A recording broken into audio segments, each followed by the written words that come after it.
आपका स्वागत है दीपक एजुकेशन सेंटर में।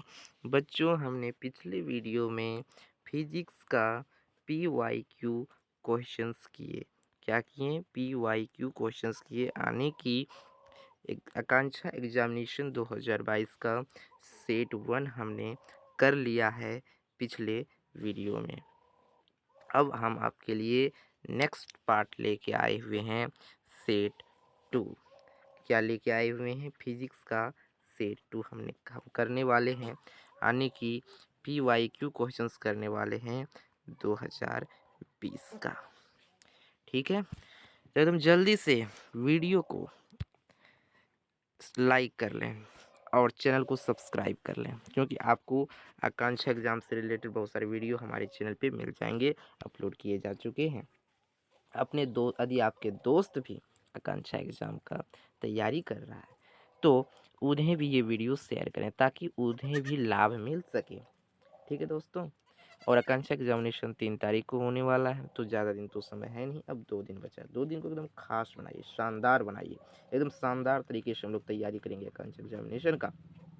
इसलिए वीडियो को स्किप नहीं कीजिए, क्योंकि प्रीवियस ईयर्स क्वेश्चन करने वाले हैं। प्रीवियस ईयर्स क्वेश्चन एकदम एग्जैक्ट आकांक्षा में पूछा ही जाएगा, ये तो 100% फिक्स है।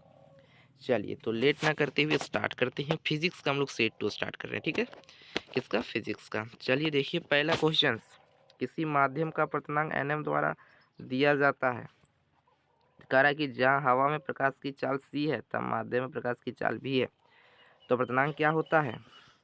अपवर्तनांक होता है हवा में प्रकाश की चाल बटे किसी अन्य माध्यम में प्रकाश की चाल को कहते हैं। तो क्या हो जाएगा? C/V, option number second. ठीक है, अगला कह रहा है कि वक्रता त्रिज्या तथा गोलीय दर्पण द्वारा फोकस दूरी में क्या संबंध है? तो R इक्वल टू क्या होता है? R इक्वल टू होता है 2F, और यदि F इक्वल टू देखा जाए तो R/2। देखिए, ये संबंध कहीं दिया हुआ है, देखिए दिया हुआ F इक्वल टू R/2 दिया है ना, तो ऑप्शन नंबर C आपका सही हो जाएगा।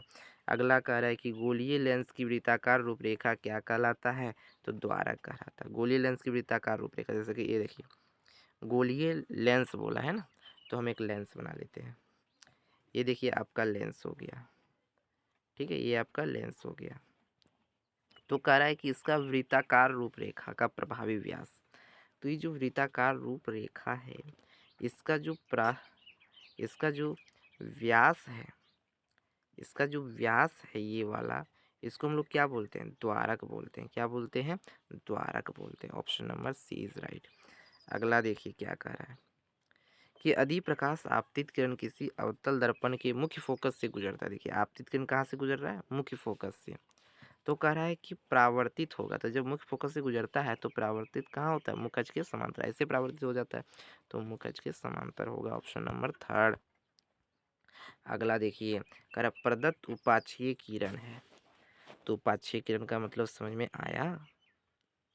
उपाक्षीय किरण का मतलब है कि जो ये मुख्य अक्ष के समांतर जो किरण गुजर रहा है ना, इसके नज़दीक जो किरण है, इसके नज़दीक जो किरण है, उसी को हम लोग क्या बोलते हैं? उपाक्षीय किरण। देखिए, सबसे नज़दीक में कौन आपको दिखाई दे रहा है? सबसे नज़दीक में आपको ए बी दिख रहा होगा, तो हमारा ऑप्शन क्या हो जाएगा? ये उपाक्षीय किरण है। अगला देखिए, कह रहा है किसी सामान्य आँख के निकट बिंदु की दूरी। तो निकट बिंदु की दूरी कितना होता है? 25 सेंटीमीटर। कितना होता है? 25 सेंटीमीटर। ठीक है, अगला कह रहा है कि उत्तल लेंस किसी वस्तु का हरासित प्रतिबिंब कब बनाएगा? हरासित प्रतिबिंब। तो उत्तल लेंस, हरासित का मतलब क्या होता है? आभासी। हरासित का मतलब क्या होता है? आभासी। ठीक है, तो उत्तल लेंस का आभासी प्रतिबिंब कब बनता है? जब हम, देखिए फिगर से दे समझते हैं। ये रहा आपका उत्तल लेंस। ठीक है, ये क्या रहा? उत्तल लेंस। यदि हम वस्तु को, एक मिनट, ये रहा आपका उत्तल लेंस। यदि हम वस्तु को, ये रहा प्रकाशीय केंद्र, ये रहा हमारा मुख्य फोकस F1, ये रहा F2। यदि हम वस्तु को प्रकाशीय केंद्र और मुख्य फोकस के बीच रखते हैं, तब ही प्रतिबिंब क्या बनता है? क्या बनता है? हरासित, यानी कि आभासी बनता है। वो कहाँ बनता है? इधर पीछे ही बनता है, बहुत बड़ा बनता है पीछे, है ना। तो ये क्या, कब बन रहा है? कब बन रहा है? ये फोकस क्या है, आधा है, फोकस क्या है, और जो हमारा प्रतिबिंब दूरी है ये रहा हमारा क्या रहा, बीम, ये रहा प्रतिबिंब, ये क्या रहा, प्रतिबिंब। ठीक है, तो हराशित प्रतिबिंब कब बनेगा, जो बिंब का दूरी है, ये बिंब का दूरी यहाँ से यहाँ तक, ये दूरी क्या होगा, बड़ा होगा, किससे, ये सॉरी ये दूरी क्या होगा, बिंब का दूरी क्या होगा, छोटा होगा, किससे, एफ से तो छोटा है ना, एफ से क्या है, छोटा है, तो you less than F, option number क्या होगा, सेकेंड। आई होप समझ में आ रहा होगा, है ना। समझ में नहीं आ रहा है तो बताइएगा, ठीक है, कमेंट जरूर कीजिएगा, है ना। यदि आपको अच्छा लग रहा है तो कमेंट करके बताइए। अगला देखिए, किसी गोलीय दर्पण के मुख्य फोकस की संख्या, तो गोलीय दर्पण बोला है, लेंस नहीं बोला है, दर्पण। यदि लेंस बोलता तो लेंस में तो दो फोकस, एक फोकस इधर एक फोकस इधर, लेकिन क्या बोला, गोलीय दर्पण। तो मान लीजिए कोई भी गोलीय दर्पण है, चाहे अवतल दर्पण है तो एक फोकस यहीं होता है सिर्फ, मान लीजिए उत्तल दर्पण है तो एक फोकस यहीं होता है सिर्फ, तो दर्पण में कितना फोकस, दर्पण में एक फोकस।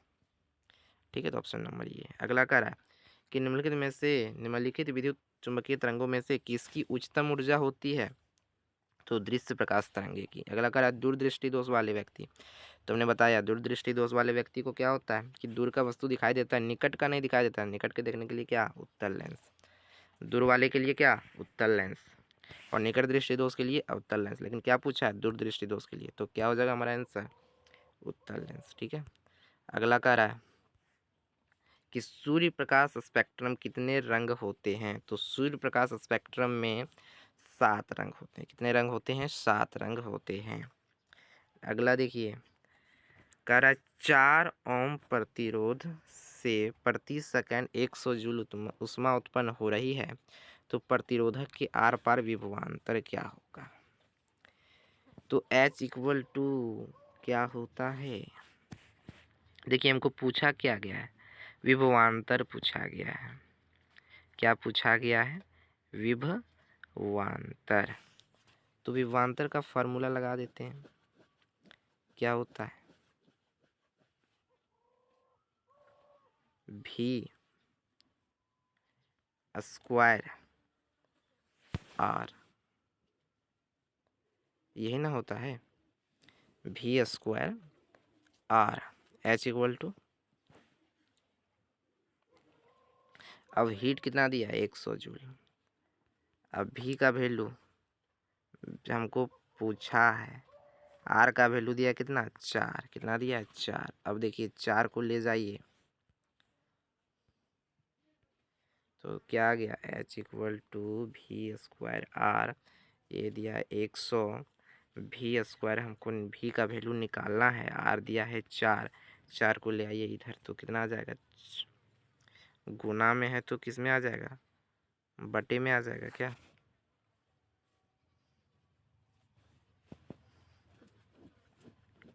बटे में आ जाएगा तो कितना हो जाएगा, 25,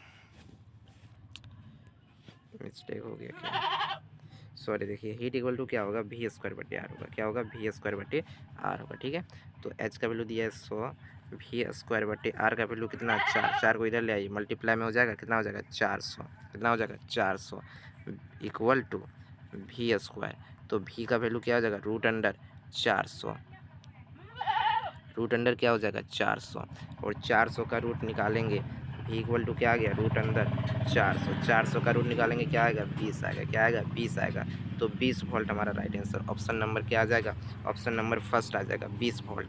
अगला कह रहा है विद्युत प्रतिरोधकता का ऐसा ही मात्रा है, विद्युत प्रतिरोधकता का ऐसा ही मात्रा क्या है, ओम मीटर है, क्या है, ओम मीटर है।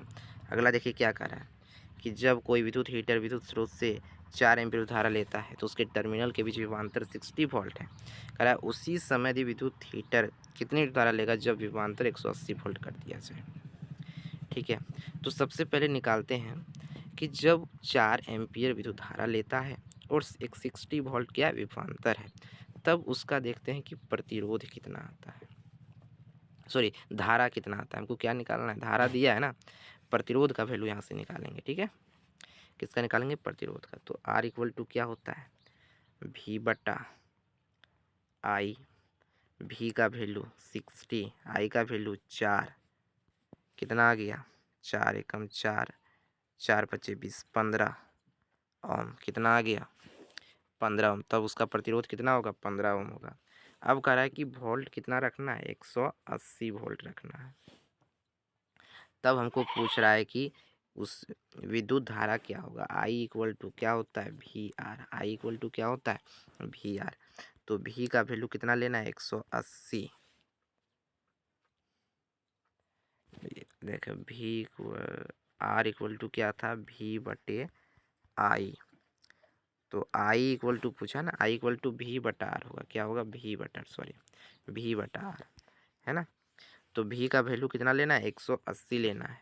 और आर का वैल्यू हमने निकाला अभी जस्ट, कितना निकाला था? 15, 15 निकाला था ना, 15 ओम। तो क्या क्या ले लेंगे? 15। अब 15 से डिवाइड कीजिए, कितना आ जाएगा? 15 एकम 15, बचा 3, 0, 15 दूना 30, 12 एम्पियर। कितना आ गया आंसर? 12 एम्पियर। Option number 4। अगला देखिए, कह रहा प्रत्येक 1 ओम प्रतिरोध वाले 6 बराबर प्रतिरोधक को एक षष्ठभुज बनाता है। तो यदि धारा में धारा ए से प्रवेश करती है तो डी से निकलती है, तो संयोजन द्वारा प्रतिरोध क्या है?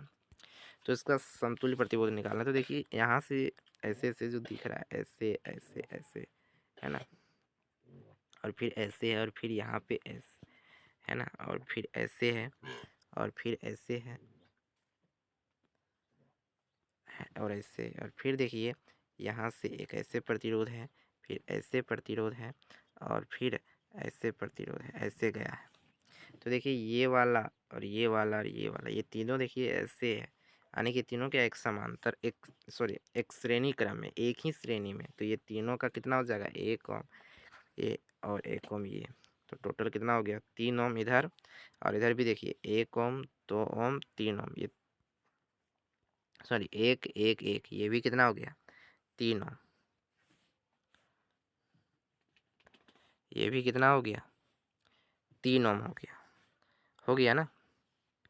देखिए 1 ओम ये, 1 ओम ये, 1 ओम ये तीनों श्रेणी क्रम में, तो तीनों को जोड़ दिए, 3 ओम हो गया ऊपर, और ये तीनों मिल के बन गया एक श्रेणी। तो ये भी कितना हो गया? 3 ओम। अब ये दोनों देखिए कैसा, ये और ये दोनों क्या दिख रहा है? एक दूसरे के पैरेलल दिख रहा है। तो पैरेलल यानी कि एक दूसरे के क्या दिख रहा है? समांतर। तो समांतर क्रम का लगा दीजिए।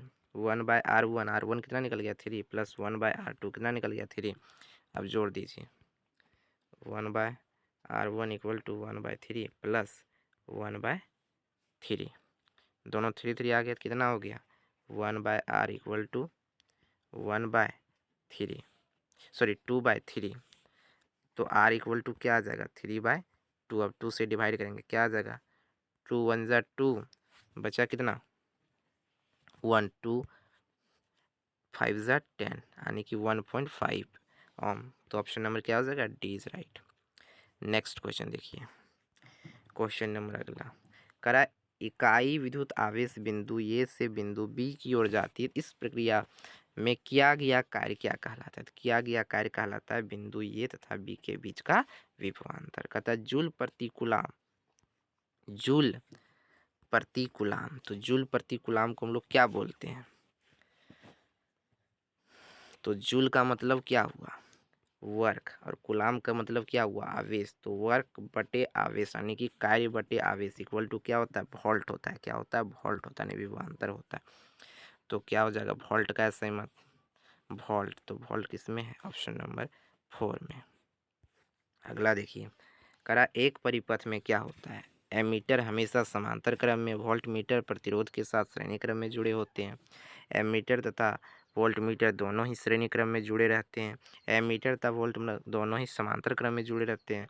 एमीटर हमेशा श्रेणी क्रम तथा वोल्ट मीटर प्रतिरोधक के साथ समांतर क्रम में जुड़े रहते हैं। तो इसका आंसर क्या होने वाला है? सोचिए क्या होगा एक परिपथ में? तो इसका जो राइट आंसर होने वाला है वो ऑप्शन नंबर 4 होने वाला है। क्या होने वाला है? 4। 4 में देखिए क्या करा है कि एमीटर हमेशा किस में होता है? श्रेणी क्रम में। एमीटर किस में होता है? श्रेणी क्रम में। और वोल्टमीटर किस में होता है? हमेशा समांतर क्रम में। तो ऑप्शन नंबर आपका ये राइट हो जाएगा। ऑप्शन नंबर 4 राइट हो जाएगा, है ना। अगला देखिए क्या कह रहा है कि दो चालक तार जिनके पदार्थ का लंबाई तथा व्यास समान है, जिनका पथ में पहले श्रेणी क्रम में और फिर समांतर क्रम में बराबर विभवांतर के आर पार संयोजित किए जाते हैं, तो श्रेणी क्रम तथा समांतर क्रम संयोजन में उत्पन्न ऊष्माओं का अनुपात क्या होगा। तो उसमें उत्पन्न ऊष्माओं का अनुपात जो होने वाला है वो 1:4 होने वाला है। कितना होने वाला है, 1:4। ठीक है। अगला देखिए क्या कह रहा है कि किसी अज्ञात प्रतिरोधक के सिरों से 12 वोल्ट की बैटरी संयोजित करने पर परिपथ में 2.5 मिली एम्पीयर विद्युत धारा प्रवाहित होती है, तो प्रतिरोधक का प्रतिरोध क्या होगा। तो देखिए दिया क्या हुआ है आपको, भी का वैल्यू दिया है 12 वोल्ट, ठीक है, और एम्पियर धारा दिया है 2.5 मिली एम्पियर। तो मिली एम्पियर को बदलना है किसमें, एम्पियर में। तो क्या करेंगे, 2.5 इंटू कितना होता है 10⁻³ 1 मिली एम्पियर इक्वल टू इतना से मल्टीप्लाई कर देंगे, तो ये हमारा क्या निकल गया आई। अब हमको निकालना है आर का वैल्यू।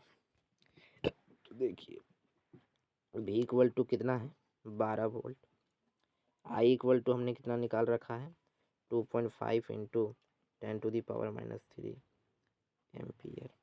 अब आर इक्वल टू क्या होगा V/I। भी का वैल्यू 12, आई का वैल्यू 2.5 इंटू 10⁻³ अब ये पावर ऊपर जाएगा तो क्या हो जाएगा पॉजिटिव, क्या हो जाएगा पॉजिटिव, यानी 12/2.5 ये कहाँ चल जाएगा ऊपर, तो प्लस हो जाएगा 10⁻³। ये दशमलव हटाएंगे तो एक और जीरो चल जाएगा, तो कितना हो जाएगा 12/25 गुना 10⁻⁴ हो जाएगा। होगा या नहीं, हो जाएगा। अब देखिए इससे हम लोग काटेंगे, डिवाइड करते हैं, 12 से डिवाइड कर देते हैं, कितना आ जाएगा 12 2 ज़ा 24, बचा कितना 1, 1 में 0 डबल 0 कर दिए तो 1 पॉइंट कितना हो गया 0। या इसको इस तरह से डिवाइड कर लेते हैं, 12 बटा कितना आया था 25 है ना, इंटू 10⁻⁴ आया, तो इससे हम लोग डिवाइड कर देते हैं तो कितना आ जाएगा 0.25 चौका 100 हो जाएगा। कितना बचेगा 20 बचेगा, एक जीरो और उतार देते हैं तो 25 8 20 7 से 0.48, यहाँ कितना है 10⁻⁴। तो यदि हम ये दशमलव यहाँ ले आएंगे तो 10⁻² माइनस हो जाएगा, तो 48 इंटू 10⁻² हो जाएगा।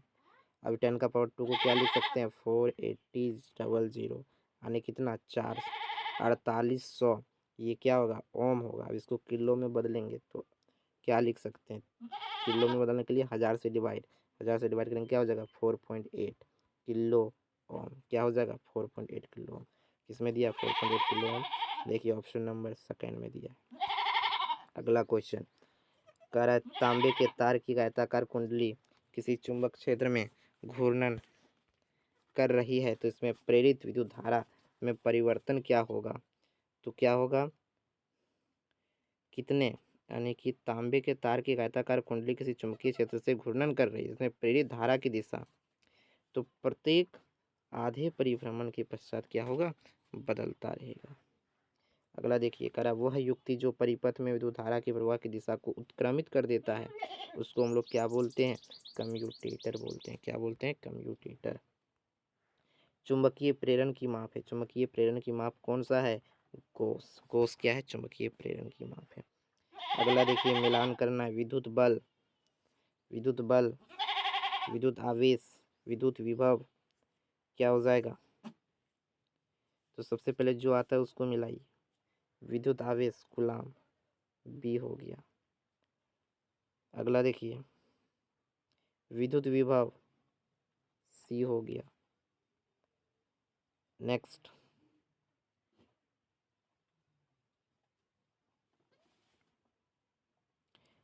देखिए विद्युत धारिता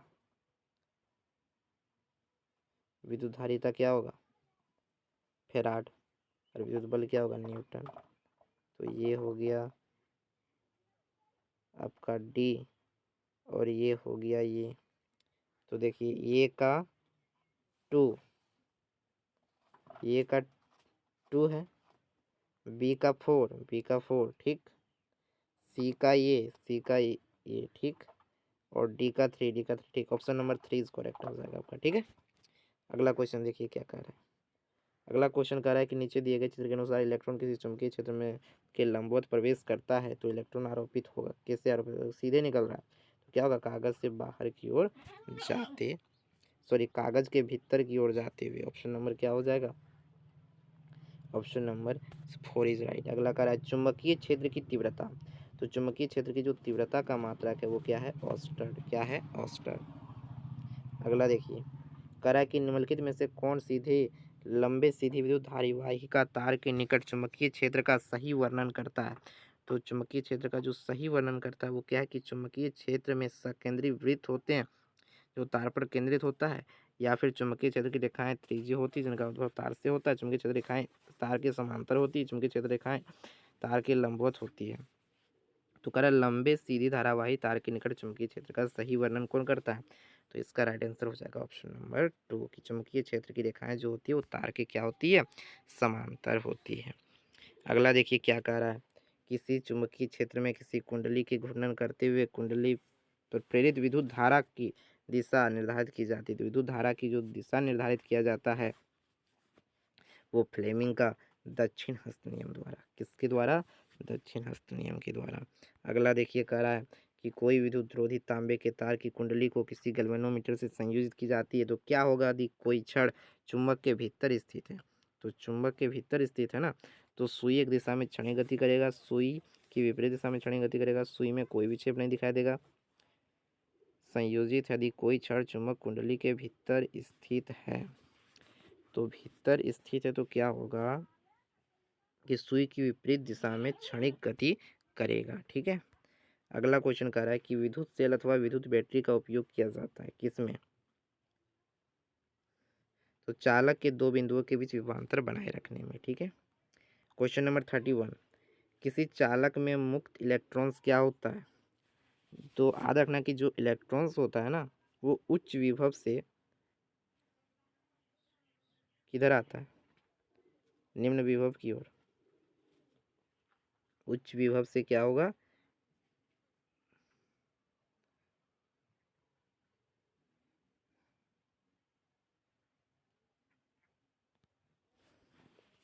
तो क्या होगा? उच्च विभव वाले क्षेत्र की ओर घूमते हैं।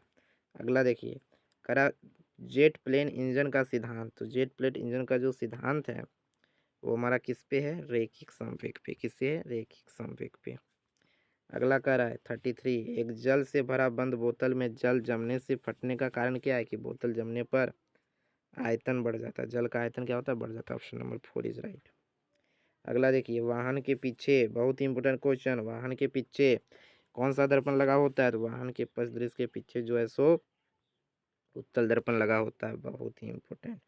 अगला देखिए क्या कह रहा है कि एक चुंबकीय छड़ है ना, जो आकस्मिक रूप से टूट जाता है तो ABCD प्रांतों का ध्रुवण क्या होगा? मान लीजिए एक चुंबक है ऐसे, है ना, ये हो गया आपका साउथ, ये हो गया मान लीजिए यहाँ जैसा दिखाएगा उसी तरह से बना देते हैं।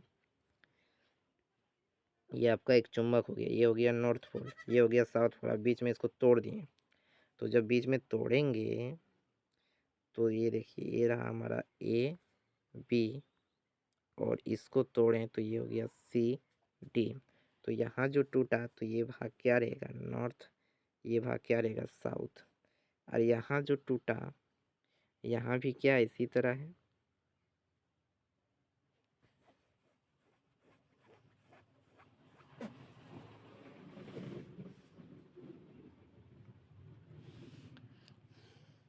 यहाँ भी नॉर्थ और साउथ में टूटेगा। तो इसका राइट आंसर क्या होगा? कि ये उत्तरी ध्रुव, और डी क्या होगा? दक्षिणी ध्रुव, और बी तथा सी ध्रुवन का नाम। नहीं, ये गलत है।